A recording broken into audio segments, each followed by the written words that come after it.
The views and opinions expressed by individuals on the following program do not necessarily reflect those of the network, Guys Guy Radio, and its platforms. It's Guys Guy Radio.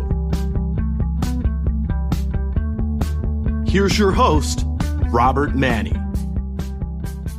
Welcome to Guys Radio. This is your host, Robert Manni, welcoming you to the show where men and women can be at their best and everyone wins. Guys Radio. We're here to inform you, inspire you, empower you, and get you to think, feel, and who knows, maybe even act by virtue of the journeys, stories, experiences, and insights of the guests I bring you each and every week to the show. And once again, this week is no exception. Today we're going to talk about something a little bit different on Guys Radio. We're going to talk about a movie, an iconic movie from 1967 called The Dirty Dozen. And we're going to talk about the making of that movie via a book called Killin' Generals by Dwayne Epstein, best-selling author of Lee Marvin Point Blank. And we're going to talk about the making of The Dirty Dozen, the most iconic World War II movie of all time. It's a real guys movie. I know it's violent. I know it's about war, but it's a movie that somehow has lasted over 50 years. And it's been legendary status and so many stars in it, male stars. And it's one of these movies that is just all guys. So, hey, you know what? The name of the show is Guys Radio. I used to love this movie when I was a kid. I watched it recently and I'm like, wow, this one has really held up over the years.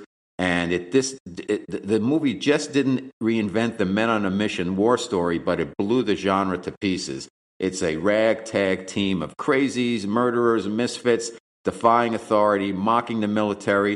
It was shockingly violent and gritty for the time period. It's nothing compared to what's on the screen now on a regular basis.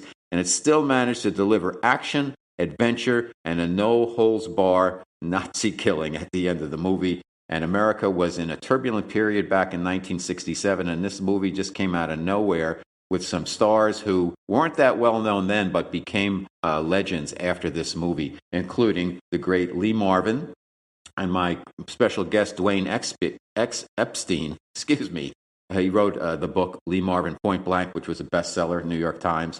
And he took the role that was originally talked about for John Wayne, but for a number of reasons, John Wayne didn't want it, and the director didn't want John Wayne.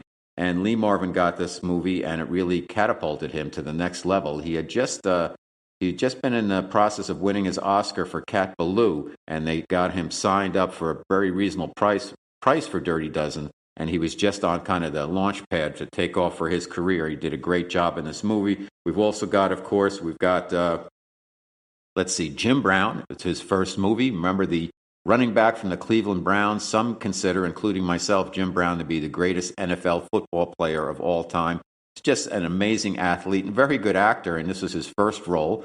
And then we had Trini Lopez, the singer, who had the song out at the time, Lemon Tree, and he was in the movie, and his movie career didn't go too far, and he got written out of the movie, and there's a story about that we'll get to.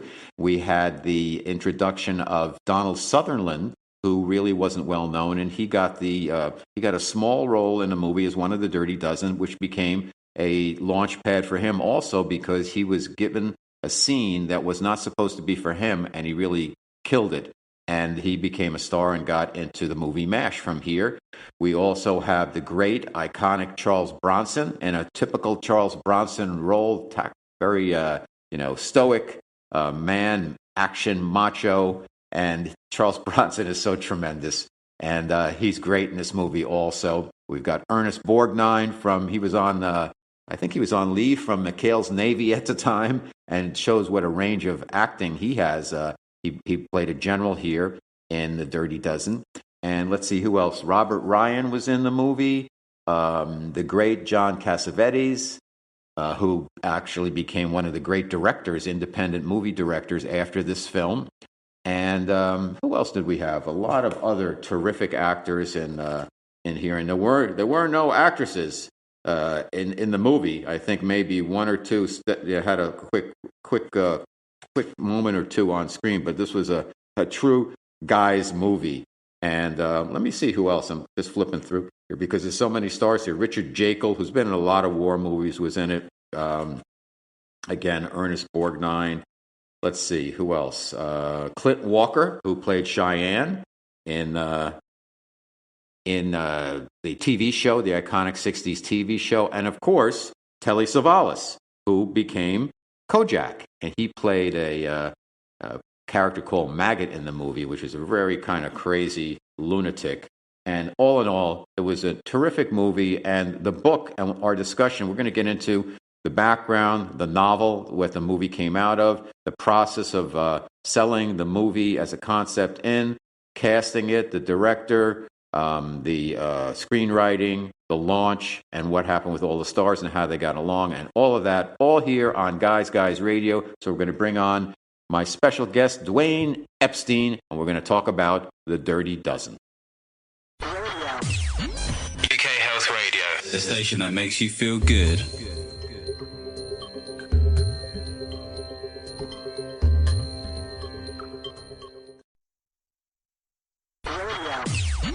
UK Health Radio, the station that makes you feel good.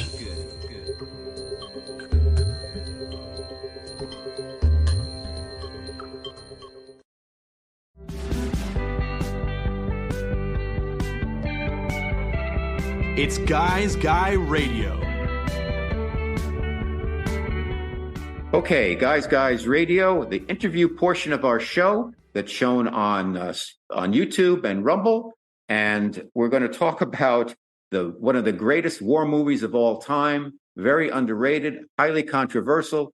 The name of the movie, and it's one of my favorites, and it's a real Guy movie. It's called Killing Generals is the book, but the name of the movie is The Dirty Dozen.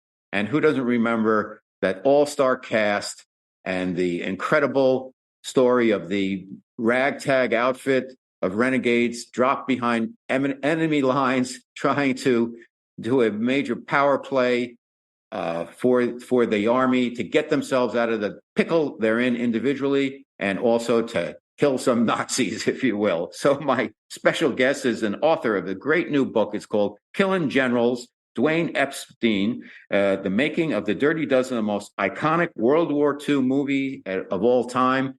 Dwayne is known from his recent book, which was a New York Times bestseller about Lee Marvin, really the main character in Dirty Dozen. That book is called Point Blank. And let me tell you a little bit more about Dwayne. He's the author of Lee Marvin, Point Blank, and other biographies. And prior to writing biographies, he contributed to articles, to Film Facts, a bunch of magazines, and he's written biographies on a lot of players in Hollywood for a younger audience. And he's an interesting guy, and he's also a New Yorker who's been moved out here to California, and I really enjoyed the book, and I'm so thrilled to have Dwayne Epstein join us on Guys Radio. Dwayne, welcome to the show. Robert, thank you for having me. Well, I tell you, I love the movie. I love the book. Let's start right at the beginning. This was a plucky, oddball, unconventional, and controversial war movie. It got mixed reviews, and it turned into, financial gold, as well as kind of a legacy that people and all guys talk about The Dirty Dozen till this day. I remember in Sleepless in Seattle, Tom Hanks had a moment with another character, and they were getting teary-eyed about when Jefferson, the character played by Jim Brown at the end of the movie, dropped the grenades in to where the Nazis were partying, and it's just so over the top, and people didn't know what to make of it. But let's start at the very beginning. What drew you towards, tell us a little bit about yourself and what drew you to this project. Well, I can tell you it came rather organically, having done the book I did on Lee Marvin, which there's a bit of a gap going on because I did the Lee Marvin book. It came out in 2013, and I was raring to do another project. And at the time, I had floated the idea with my publisher, Tim Schaffner of Schaffner Press, about doing a biography on Charles Bronson. And at first he liked the idea, but then I had to take some time off to work on something else. And when I came back to it, he said, we're moving our company in another direction. Now you can keep the advance, but we're not going to go with the Charles Bronson bio. In the interim, my agent, Mike Hammelberg, passed away. And Mike Hammelberg was one of the great human beings of all time. He wasn't just an agent. He was a good friend and a good human being. And the loss of Mike Hammelberg kind of put me in free fall.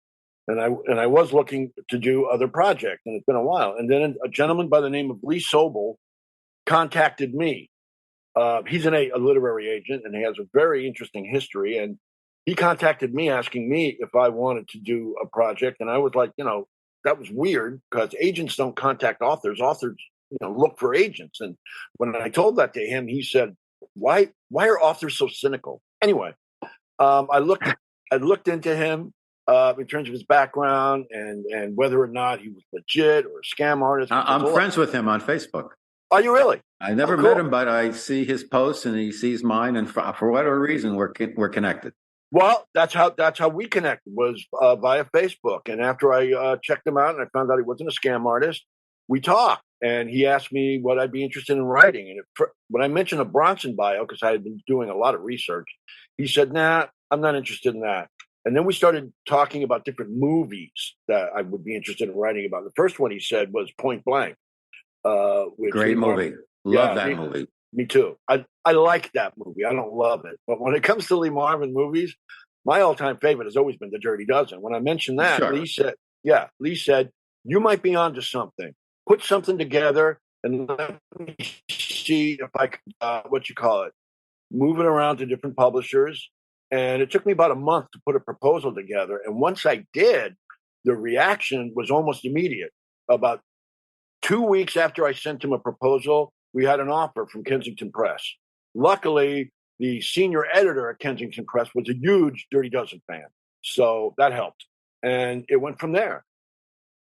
Okay, that's an interesting story. So how did you go about the project? How long did it take you to interview all the people who were alive, who had been connected to this movie? Because it's been close to 50 years now. It's 1967, I believe it came out. Yep. How did you kind of put together your hit list on who you want to talk to and those that were alive, and get the information that you needed to make this a juicy read, which it is, by the way. I want to just tell everybody, I read this book and it's terrific. And if you like the movie, The Dirty Dozen, any question you will ever have about The Dirty Dozen is answered in Dwayne's book. And it's very readable. Great job. Thank you very much. I appreciate that. Listen, you can say that as much as you want. I got no problem with that. It's interesting. I had done some initial research anyway in order to get the proposal done. But from there, and I should add that I was given a very small window of time to turn in the manuscript, about 9 months. Usually you get like a year to a year and a half. So I had to hit the ground running very, very fast. And I wasn't really quite sure where to go and what to do. Luckily, early on, I had mentioned the project to a friend of mine who's also an author, a woman by the name of Beverly Gray, who wrote a wonderful book about the making of The Graduate called Seduced by Mrs. Robinson. And I kind of used her book as a template about where to go and what to do next. And in the conversation I had with her, she mentioned in passing, she had done an interview with the original author of the novel, The Dirty Dozen. Now, he passed away, I think, in like 2016. And the interview she did never got published. It's an unpublished interview. And she asked me if I wanted it. And I was like, "Are you kidding me? Of course." And that was the jumping off point for me. She got some wonderful insight from him about how the novel came about.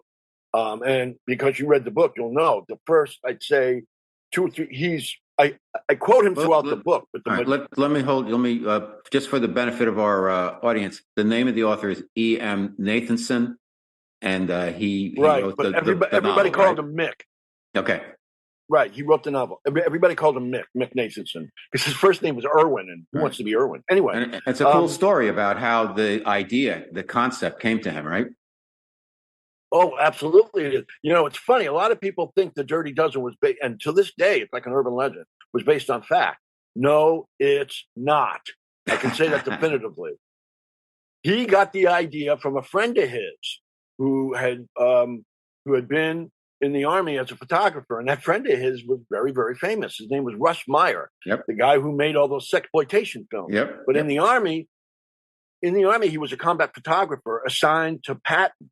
And one of the assignments he had was to cover a group of prisoners that were being trained for a mission behind enemy lines. And he told that story to Mick Nathanson.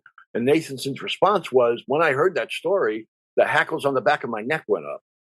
he found it a fascinating tale, and he spent the next 2 years researching it. And he can say definitively, excuse me, that there was no real Dirty Dozen. It was probably, what was the term he called it? A bathroom rumor, a latrine rumor. But in his research, he looked over the transcripts of some of the trials of actual Army convicts, and it gave him the background he needed to create the story and the characters that resulted in the novel, which, as anybody who reads the book will find out, is pretty different from the final version of the film. And the script, by the way. The script went through several revisions, including one by Nathanson himself. He submitted a script. In any event, that's where the story came from. But, there were people who swear that they were a unit within the 101st Airborne. And that's not true. In fact, Nathanson said after the film came out, he was getting calls from people who were like, I was a member of the Dirty Dozen. Which, well, weren't there, Dwayne, weren't there a group of guys like the Dirty Dozen that were dropped behind enemy lines and were never heard from again? Right. Well, they were called... Okay, there was a group called the Filthy 13 or Filthy 15, something like that. But they were not convicts at all, which is the main point of the story. Okay. Nor were they didn't follow the rules of combat. Let's put it like that. They didn't shave, they didn't bathe. They liked to put on war paint, have mohawk haircuts, and they were very, very disobedient, and they didn't follow military protocol. But they were not, repeat, not the Dirty Dozen. Okay. And as a matter of fact, on the DVD commentary, even though they tell the story of the Filthy 13 or 15, I think it was, Mick Adams at the time was alive, and he's on record as saying, this is not the Dirty Dozen. You can tell the story. It's an interesting story, but it's not the Dirty Dozen. Got it. So, okay. My special guest on Guys Radio is Dwayne Epstein. He wrote this wonderful book. It's called Killing Generals, The Making of the Dirty Dozen, the most iconic World War II movie of all time. And that's certainly high praise. And it is a fascinating movie because it also, there's a lot of different opinions on the message of the movie. Is it pro-war? Is it anti-war? What are we to make of these guys? How about the ending where all these kind of, men and women were killed? And who knows if some of them were innocent or they were just elites or what? But there's a lot going on there. But let's get back to the beginning again and talk about the director. So Robert Aldrich was chosen as a director. He wanted the project, I guess. And he had helmed the Attack, a famous movie with Jack Palance. I remember seeing that as a kid. I was like, oh, my God, because they ran over his arm at the end with a tank. And it was just, right. Wow. And I think he directed Combat, the TV series with Vic Morrow. Was he involved with that at all? Or was that just an offshoot of Dirty Dozen? Okay. So tell us about how Robert Aldrich got this gig. Okay, worked like this. One of the people I was able to find and interview who's still very much alive was the producer of the film, a gentleman named Ken Hyman, who also later ran Warner Brothers 7 Arts. Anyway, it wasn't easy to find him, but I eventually did. And once I did, I tell all my friends, how come there's no famous Jewish detectives? Because I was able to find him.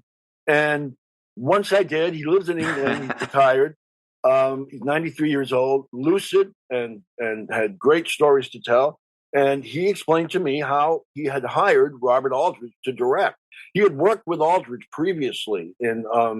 Robert Aldrich had directed Whatever Happened to Baby Jane. And Ken Hyman was the producer on that. And when he was thinking about directors who would be good for a project like The Dirty Dozen, he immediately thought of Aldrich, called him up, and they worked it out. Aldrich actually wasn't very happy with some of the things that took place prior to him being hired for the film. Actually, Aldrich had tried to buy the rights to the book when the book first came out, which is about 2 or 3 years before the film was made. But MGM beat him to it. Mm-hmm. Now, once he was assigned to the film, and Hyman said that Aldrich is great to work with. He's a straight shooter. No BS, but he could also be a big pain in the butt. Mm-hmm. Because he's very stubborn, he's very much a maverick, and once he wants to do something, that's what happens. There's no argument with him. He's very strong-headed. Anyway, Aldrich didn't like what Hyman had approached John Wayne to play the lead. Luckily, John Wayne turned it down. Aldrich hated that. You went ahead and talked to John Wayne before you ever talked to me. I don't like that. but that's in the past. Let's move on. And they kind of worked together from there. Now, why didn't, from what I read, unless I misinterpreted, he didn't want John Wayne either. And John Wayne passed on the role because he didn't like the mixed messages that were sent out, or he didn't really like the Dirty Dozen and their tactics. Tell us about how Aldridge's view of John Wayne being in the film, being cast, beyond the, you disrespected me type of thing in terms of the process, and also why John Wayne wasn't a good fit and why Lee Marvin, who ended up getting the role, was a perfect fit for this. Well, Aldridge wrote in a memo to Ken Hyman, I don't like the fact that you approached John Wayne. And he goes, I like John Wayne. I'm a fan of his films. His politics don't matter to me. That's his mother's problem. I just don't think John Wayne is right for this movie. And it was based on the fact that Ken Hyman sent that version of the script, which is not the final version, but a version of the script to John Wayne. John Wayne had a very funny response. By the way, like Robert Aldridge, I will say I like a lot of John Wayne's films. I think he's a wonderful actor. But John Wayne wrote Ken Hyman by saying, I don't know who wrote this script, but whoever it is, I'll bet he's a sandal-wearing, long-haired protester of a war he should be fighting in instead of protesting. Got it. That was John Wayne's take. What I find interesting is the fact that the script that John Wayne read was written by a 66-year-old Oscar-winning veteran screenwriter. So, yeah. So let's talk about that for a moment, Dwayne, if we may, with the script, because as you know, as a writer, when a book gets turned into a movie, people think you just take the book and you write a screenplay, a shorter version of it. That's not true. You have to really find one idea, one core thread, and that's what the movie's going to be based on. And a lot of the book falls to the wayside. Right. In the process of the Nathanson script and then the rewrites, what happened to the script in terms of a storytelling standpoint? A lot. What happened was the script that Nunnally Johnson wrote was acceptable to Ken Hyman, who gave it to Aldridge, and Aldridge told Ken Hyman, this is a great script for 1945. This is 1966. So we got to do something about that. And what he did was he brought in another writer to revise it, a guy named Lucas Heller, who was kind of a stock writer for Aldridge. He rewrote Whatever Happened to Baby Jane and several other of Robert Aldridge's better films, and he made some changes. And in the script I have, that it shows what the revisions are and what they were dated. And on the revision date, you could tell that's what Lucas Heller had done. Something, by the way, that very upset Nunnally Johnson, for whom The Dirty Dozen wound up being the very last screenplay he would write. And he always said he never saw the film when it came out because he felt like an expected father who was waiting to have his child born and not know if he was the father. Mm-hmm. So he didn't want to see it. Anyway, some of the things that was done was there was a subplot of two female characters that were in the book and were very much involved in the book. One of them was a woman who owned the property that the Dirty Dozen were training on, and her name was Lady Margot, and she apparently was having an affair with Robert Ryan's character, Colonel Everett Dasher Breed. All of that was taken out completely. Then there was a woman who was a barmaid at a local pub in London that Lee Marvin's character, John Reisman, would see and have liaisons with. She was completely written out. She's gone. Things like that. And there were also certain scenes that were in the book that they were planning on doing, but they were running long on schedule and it was going over budget. So what they did was they took that whole sequence of the parachute school that was run by Robert Ryan, that Lee Marvin brings in the Dirty Dozen. I've seen memos back and forth of Ken Hyman and Robert Aldridge arguing about, we got to get rid of this, we got to get rid of that, the movie's going too long. So what they did was there were scenes in that sequence, they just kind of shortened them. Yep.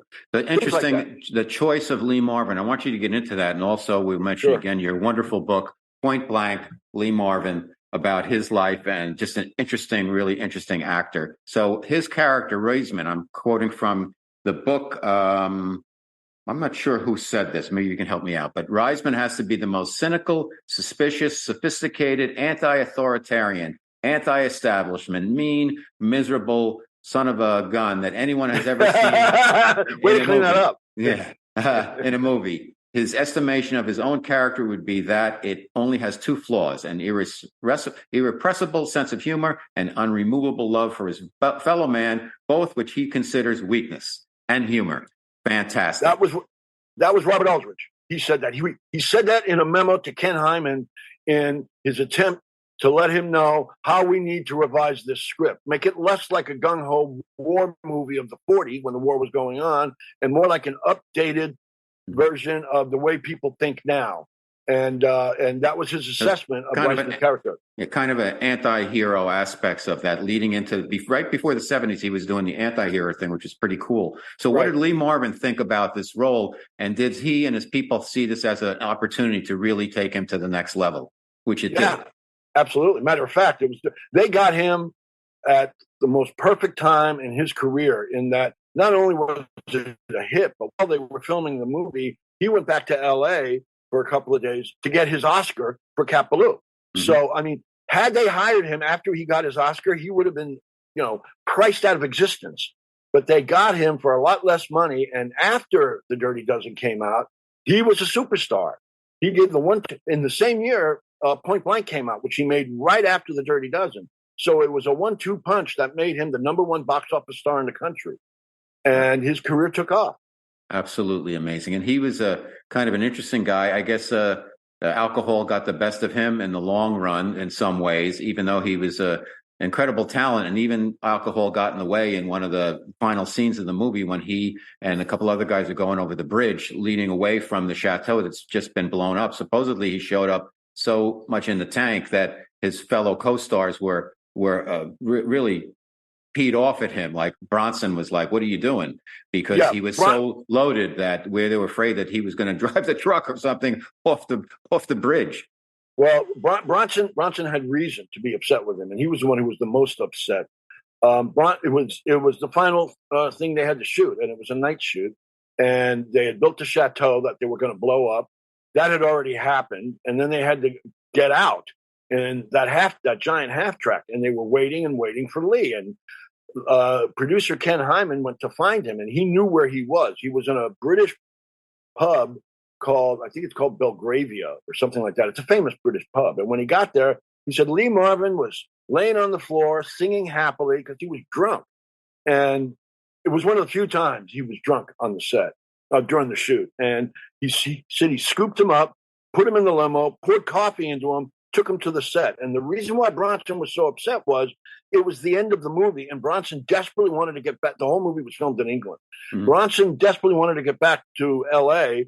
to marry Jill Ireland. Right. Rather ironic that she's British and she was in L.A. working on a TV show. And Bronson, who was born and raised in Pennsylvania, was in England filming The Dirty Dozen. So when Marvin finally showed up, Charles Bronson looked at Marvin and said, "Lee, I'm going to effing kill you." And apparently Ken Hyman jumped between the two of them and said, "Charlie, whatever you do, don't hit him in the face. We've got close-ups." Got it. And he eventually separated them, and they got the shot.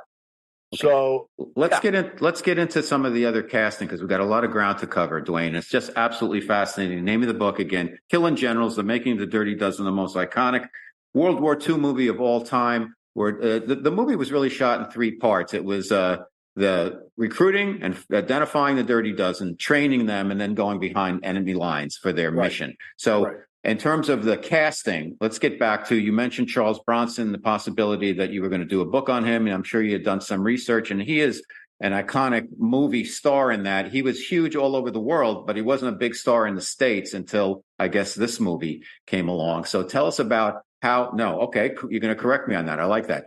Tell us about Charles Bronson. How did he get into this movie? What did it mean to his career? Okay, Bronson and Marvin had very similar careers. As a matter of fact, they made their film debut together in the early 50s. And they both served very long apprentices in the film industry. In reality, Bronson's apprenticeship was a couple of years longer. Bronson had continuously done steady work in both film and TV, but he wasn't a major star. And that includes, he was in his early 40s when he did The Dirty Dozen, and that includes that. His best work, and he admitted it himself, And his favorite films were always an ensemble movie, like The Great Escape, Magnificent Seven, Right. The Dirty Dozen. Now, after The Dirty Dozen came out, he got very good reviews, but he still hadn't really, made it. And what he did was he stayed, after he married Jill Ireland, he went back, he stayed in Europe, and Jill Ireland proved to be a wonderful mentor, like muse for him, right? Muse to his career, because a lot of the films and projects he had turned down previously, when he was approached to do them after they got married, Jill Ireland said, "Charlie, make this movie. It's going to make a difference." Yep. One of my favorite things about that was he turned down all of the Sergio Leone spaghetti westerns. It's amazing because he would have been great. I mean, obviously Eastwood was great, and it made his career. Took it, from Wagon Train, he became like superstar. But I could see Bronson in that, and then Bronson did the Once Upon a Time in the West, and that was the one when Leone approached him. Jill Ireland talked Bronson into doing it, and it ran in Europe in theaters for like 5 years. It was so popular, and then after that, he did a series of films in Europe that were vehicles especially made for him that are actually very good films, and he's very good in them. Rider on the Rain, Someone Behind the Door, Farewell Friend. They were all very original takes that helped create his screen persona. Now, he became this monster superstar in Europe, and that's when he came back to America, continuing to make films in which he was the lead, but they were films that were kind of European-like. They were European financed. Mr. Majestic and not that one. That one was a few years later. But I'm thinking of movies like Chateau's Land and Red Sun. Oh, right. Okay. Yeah, that was a few years earlier. And then by the time he did Death Wish, that was it. He was a superstar from then on.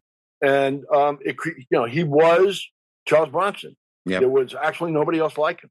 To me, the ultimate Charles Bronson movie was Hard Times with James Coburn, and I would have loved to see him and Lee Marvin together in that film. That would have been good casting also. But Coburn was great, and it was a series of escalating challenges in the bare-knuckled world. It was really about a lot more than just fighting. It was about masculinity and about the establishment and about corruption and so much more. But anyhow, Charles Bronson. So he's in there, and his role was what in The Dirty Dozen? He was. I find this interesting. I had interviewed very Bronson and Jill Ireland, wonderful lady, who told me she would ask Charlie about his films. Bronson was not a fan of his own films, and he didn't like talking about his career. But she would ask him what his favorite films were, and he told her only two: The Great Escape and The Dirty Dozen. And it's interesting in that in both films, his character has a coal mining background. And in real life, Bronson came from a coal mining community, a town called Ehrenfeld, Pennsylvania, which was called Scoop Town by the people who lived there. And I talked to some of the people who grew up with him. Interesting stuff. In any event, I find it interesting that his two favorite films, he played a character who had been a coal miner. Mm-hmm. And wow. I mean, he certainly identified with that character. And he himself said he didn't think the movie was going to be a hit, The Dirty Dozen. But what he liked about it was the ensemble cast. And he also said he was slightly embarrassed to be in the film because he said everybody else in that movie was a better actor than I am. And I find that interesting because I think he fit perfectly. Yeah, I agree with you completely. So let's get into some of these other characters because through the casting, some of the characters had breakout turns in this movie that turned them into superstars. Let's talk about, and we're a little jamming on time, so let's go fast. But Donald Sutherland. He got the role of Pinkley, and then it was kind of not a minor role, but it wasn't a lead role. And then there was a scene where he has to impersonate a general, and he tells the story about how he took over from Clint Walker and what happened. Yeah, well, it was written for Clint Walker to be played, and during rehearsal, Clint Walker felt it was a demeaning thing for him to do because his character was a Native American, and he didn't want to offend Native Americans. And so Robert Aldridge just pointed his hand across the table and said, "You, with the big ears, you do it." And Donald Sutherland told me that story because I got to interview him too. And so that's how he got the role. And what's interesting is the effect that it had on his career because he was up for the role of Hawkeye Pierce in the movie version of MASH. But Robert Altman wasn't sure Donald Sutherland could do comedy. Sutherland had his agent send The Dirty Dozen to Robert Altman. And when he saw that scene, he went, "All right, you can do it." Amazing. It made Sutherland's career.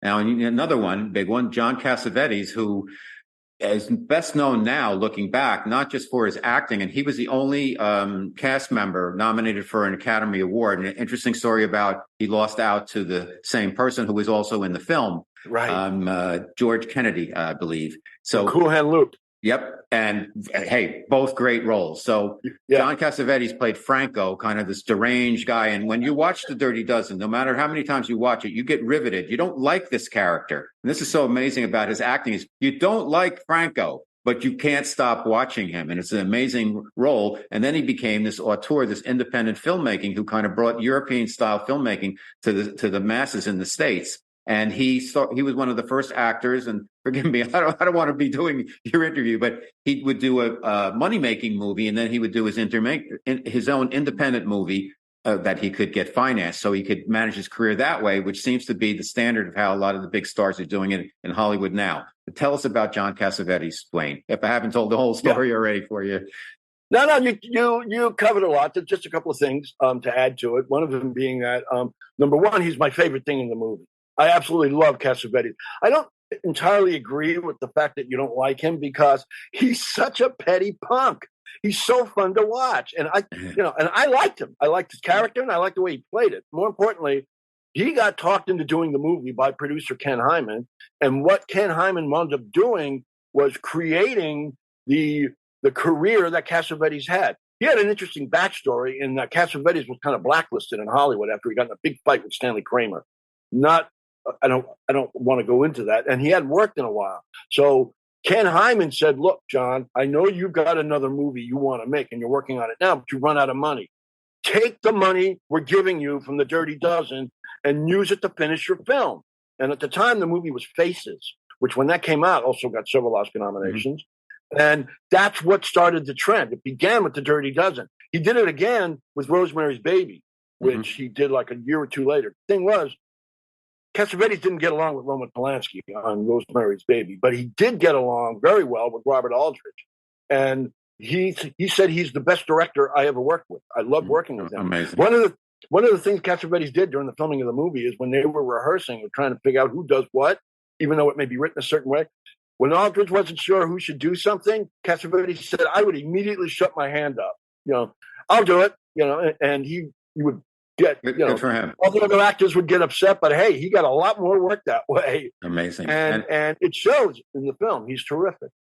Okay, let's get into, because so many great characters here. All right, Telly Savalas. This was pre-Kojak, and he thought he was kind of the star of the film, and he played this very kind of maggot, the Southern Baptist kind of, but he had a sex thing going on, and he was just really another one of these like scary type characters, but you can't stop watching him. And this was pre-Kojak. Oh yeah. The thing I found interesting was when you read the novel of The Dirty Dozen, they did this thing of compacting some characters. Now the character of Archer Maggot that Telly Savalas plays in the book is actually three different characters. There's one character who's a Southern bigot. There's another character who's a religious fanatic, and there's another character who's a sexual deviant. They took all three of those characters. They took all three of those characters and put it in Maggot. And to show you what a great actor Telly Savalas is, he made all three of those attributes believable in one character. It did. And very he complex. was wonderful. Yeah, okay, exactly. All right, we can't not get to Jim Brown, because Jim Brown was considered like the greatest football player of all time. I remember I was probably, 10 years old or something, and I thought he was the greatest. I still think he was the greatest pure football player I've ever seen. And he was at the height of his career, late 20s, I think, and he was going to retire early to pursue a career in Hollywood. He was going to do one more season, and then The Dirty Dozen shoot went long. So what happened? Well, what happened was it did go on. They were encountering all kinds of problems, the weather mostly, but a lot of other problems as well. And it's interesting. He was supposed to be back for training, I think in August or September. And it was being speculated in all the sports pages at the time, will Jim Brown be back for the 67 season of the NFL? Will Jim Brown actually retire? Will he just be fined? Or what? Now, what's interesting is with all the speculation, had these sports reporters, I'm not saying they were racist necessarily, but had these sports reporters been a little bit more aware, they would have seen an article that Jim Brown co-wrote for an African-American newspaper called the LA Sentinel. And in the article, the headline is, "I'm retiring from the NFL." And this was before he even started shooting the Dirty Dozen. Now, he had been interviewed later after all that happened for a wonderful documentary Spike Lee did about Jim Brown's career.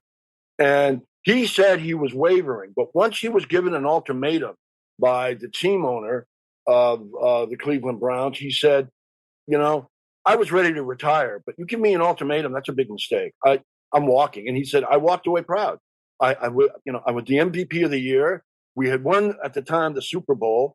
He said I had a running back record of yardage that I don't think anybody will ever beat. So I was fine with leaving. And what happened was, in the middle of filming The Dirty Dozen, he let the world know his intentions because he held a press conference in which he announced his retirement from the NFL. A surprise, right? That was a surprise, yeah, right? Yeah. Well, to people who don't read the LA Sentinel, which of course is almost everybody. And what he wound up doing was giving the movie a whole lot of free publicity. What is this great movie? I mean, how great could this movie be if the greatest football player in the NFL is retiring to make it? So that helped. And it also established his career because it wasn't his first film. It was his second film. He had done a Western a few years earlier. But after The Dirty Dozen came out, he became a kind of a superstar within a given genre that at the time was called blaxploitation, which were films of which he and Fred Williamson and Pam Grier made some kind of, low budget action films with leading African-American stars as kind of living superheroes. And they were extremely successful. And I'd venture a guess his movies were the most successful. So The Dirty Dozen launched his career. Got it. Okay, let's go to Ernest Borgnine, who was at the time on leave from McHale's Navy. To show what a great actor he is, he did the comedy with McHale's Navy, the always exasperated Captain McHale, and then he goes to Dirty Dozen, and he played the role of the general in a kind of a different way, and I really liked it. And I was watching the movie the other night, and just his eyes and his facial expressions say so much. I mean, he's such a terrific actor from the time he did Marty all the way on. I think he's kind of underappreciated. Tell us about his role in The Dirty Dozen and how he played it a little bit differently. Yeah, his character, he plays it with a lot of bluster and appropriately so. Like hands-on, right? Right, yeah. And it's funny. In the novel, his character isn't really in it all that much. He's in it more in the movie, actually. The character that Robert Webber plays, General Denton, his character is more in the novel. But they took what Denton was supposed to did do in the book, and made it for Ernest Borgnine to do. Now, what's interesting, you mentioned McHale's Navy. That part of the the scheduling was so it wouldn't conflict with Borgnine's TV schedule, and they shot his scene so he could get out of there to get back to do McHale's Navy. Right. And Ernest Borgnine always said something I think is fascinating. He worked with Robert Aldridge a lot. Aldridge liked him and worked with him, and he said, I owe the Oscar I got for Marty to Robert Aldridge, because Robert Aldridge was at a party one night in the 50s with the screenwriter and the director, I think it was Delbert Mann of Marty. His last name is Mann, M-A-N-N, and the writer was Patty Chayefsky. And they were bemoaning the fact that they couldn't get Rod Steiger from Marty, who had done the TV show, because he was filming Oklahoma. And it was just a conversational thing. Who do you think we should get? And Robert Aldridge told him, look, I've worked with Ernie Borgnine. He's a terrific actor. You'd be a fool to pass him up. And so they auditioned Ernest Borgnine while he was making Bad Day at Black Rock, and coincidentally with Lee Marvin. And that's how he got the role.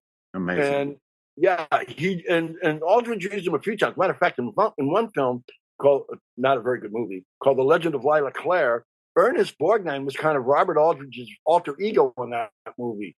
Aldridge had a personal habit of always wearing a suit and tie to work, but he would not always tie his tie. He would just have it hang across his neck and use a tie clip at the bottom to keep it in place.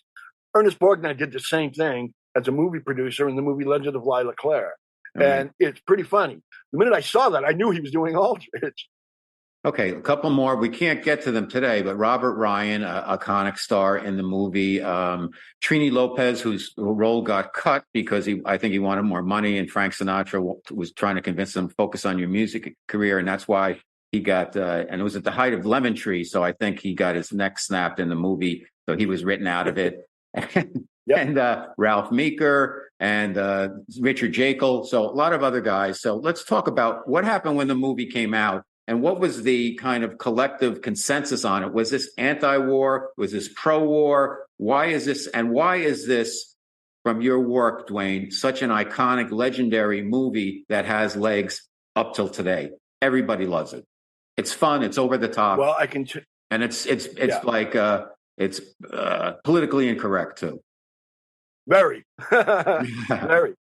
Matter of fact, when the film was in production, they had battles with the censors at the time. The production code was about to change the following year, but there were still issues about dialogue, and scenes, and they argued back and forth about the use of certain racial epithets, and about that was actually one of the reasons why the scene of Major Reisman's character having sex with the barmaid was cut out, because the censors hated it. Right. So what happened when the movie came out? Forgive me for interrupting. When it came out, what was the takeaway? Was the studio surprised? The critics were kind of like hot and cold on it, and yet it's kept going. What is the magic in this movie from your perspective in terms of why it's iconic? And forgive me, we're running out of time, so I just want to get to that most important question for you. Right. The response was definitely mixed. Some film critics, the critic of the New York Times, Bosley Crowther, condemned it beyond belief, calling it a sense of hooliganism and all these other detrimental terms. Some critics liked it. A lot of critics liked it, actually. But I think the one who summed it up best was Judith Crist, who made the point that in this movie, they're showing you that war is a psychotic business. So why not have psychotics fight it? That would make the most amount of sense. And that point was driven home. Yeah. And the other thing about the movie as to why it's lasted so long, America always loved outlaws, folk heroes, nonconformists. And that was really the basis of the entire project. And it kind of created a cottage industry. Years later, there were TV movie sequels. There was a short-lived TV series. And almost from the moment the movie came out, there were ripoffs. There were 1,000 versions of that. Mm-hmm. So Dwayne Epstein, Killing Generals, The Making of the Dirty Dozen, the most iconic World War II movie of all time. Where can we learn more about you and your work and get the book? Well, you can find the book on the publisher's website, Kensington Press, or it's also available, I'm hoping, I haven't checked yet, in pretty much every bookstore chain, or Amazon. It's selling very, very well on Amazon. And also Barnes & Noble and Books A Million and, everywhere. Fantastic. And you you have a website, or I know you're on Twitter. I had a website when the Lee Marvin book came out, but it's now defunct. I'm going to have to create another one. But right now, I am indeed on Twitter and Facebook, and I write and blog about killing generals all the time. Awesome. Well, thank you so much for being on Guys Radio. We had so much to go through. Forgive me if I pushed it along a little bit, but I just love the book. I love your work, and I really enjoyed it. And thank you for being here, Dwayne Epstein. Thank you very much for having me, Robert. I truly enjoyed it. UK Health Radio, the station that makes you feel good.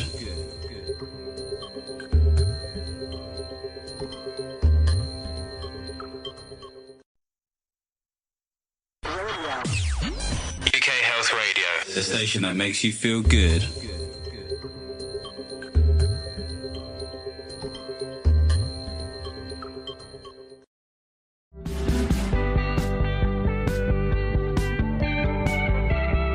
It's Guys Guy Radio.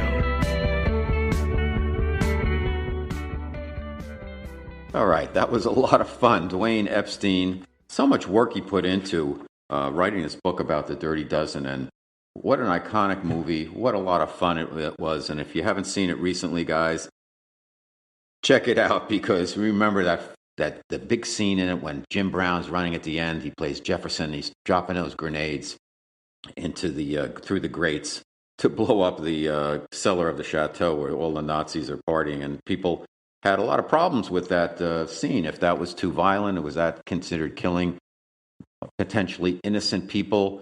And at the time, it was controversial. Nowadays, there's so much killing on screen now, I don't think people would bat an eye at it. But it's a fun, old-school movie, no CGI, great acting performances across the board, and it's worth checking out, as is this book, Killing Generals by Dwayne Epstein. He's a terrific writer. He did a great job on it. So, Guys Radio, what did we learn today from this discussion with Dwayne? I think we learned that it takes a village to make a movie. From the concept, the kernel of an idea that the original author of the novel had, Nathanson, and to get that into the point where it gets picked up by a movie studio, and then different people bidding on it, and then the process of writing the screenplay, extracting the core of the idea out of the novel and putting it into a screenplay, which becomes kind of a different animal overall. The picking of the casting of the director, of the lead, in this case Lee Marvin, and all of the actors, and just so much more, that the financing and the release date and all of that stuff. And it really is amazing how movies are made. So if you want to know how from an idea, from conception to making a movie is made, this is a great book and a great example, and it's a fun movie also. Killing Generals by Dwayne Epstein. So Guys Radio, I want to thank all my guests who've been on the show, over 575 guests I've interviewed. I want to thank my wonderful producer, Chris, who always has my back, as well as Ryan, my strategy lead. And most of all, I want to thank you, my growing tribe of Guys fans and followers. I really appreciate it.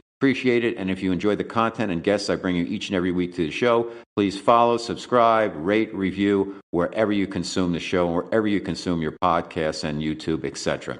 Thank you so much for your support. I'll see you next week. And until then, like I always say, guys, finish first.